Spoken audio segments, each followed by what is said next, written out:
15వ శతాబ్దంలో ఆర్కాటు ప్రాంతంలో అడయప్పాలెం అనే గ్రామంలో అవతరించిన పరమేశ్వర అవతారమైన అప్పయ్య దీక్షితేంద్రుల వారి పరమోపకారం చేత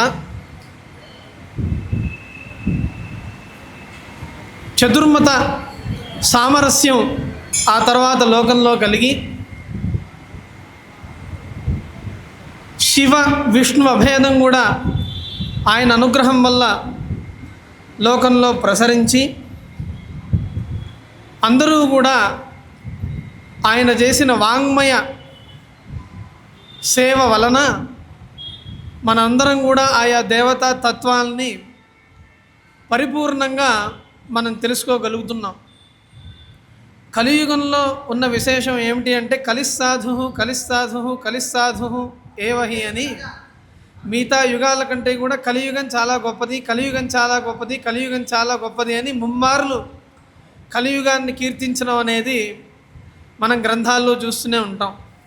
కారణం ఏంటి అంటే కలియుగంలో భగవంతుడు గురు రూపంగా అవతరించి అందరినీ కూడా ఉద్ధరిస్తూ ఉంటాడు.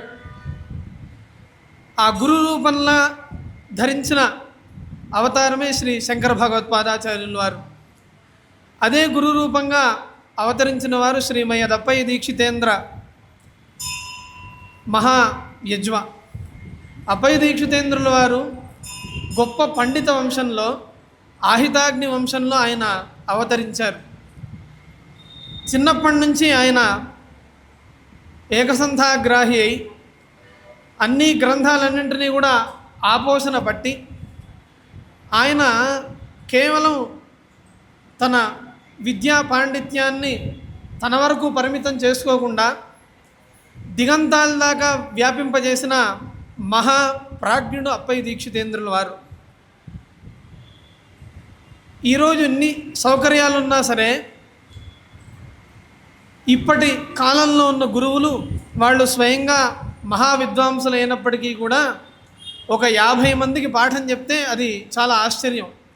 కానీ ఏ సౌకర్యాలు లేని రోజుల్లో అప్పయ్య దీక్షితేంద్రుల వారు శివార్కమణి దీపిక అనే గ్రంథాన్ని 500 మందికి ఆయన అధ్యాపనం చేశారు అంటే వారి శక్తి ప్రభావం ఎంతటిదో మనం ఊహించగలం. అలాగే శివాయ విష్ణు రూపాయ అనే తత్వాన్ని పరిపూర్ణంగా గ్రహించిన అప్పయ్య దీక్షితేంద్రుల వారు చెప్పే మాట ఏంటి అంటే మనం అద్వైతులము, మనం కర్మానుష్ఠానం ప్రారంభం చేసేప్పుడు మనం శ్రీ పరమేశ్వరం ఉద్దేశ్య శ్రీ పరమేశ్వర ప్రీత్యర్థం అని మనం ఈశ్వరుణ్ణి స్మరణ చేస్తాము. అదే కర్మ సమాప్తి సమయంలో కాయేన వాచ మనసేంద్రియైర్వా బుద్ధ్యాత్మనా వా ప్రకృతే స్వభావాత్ కరోమి యజ్జత్ సకలం పరస్మై నారాయణాయేతి సమర్పయామి అని మనకి శివకేశవ భేదమే మనకున్నది కానీ శివకేశవ భేదం మనకు లేదు అని చాటి చెప్పిన మహనీయమూర్తి అప్పయ్య దీక్షితేంద్రుల వారు.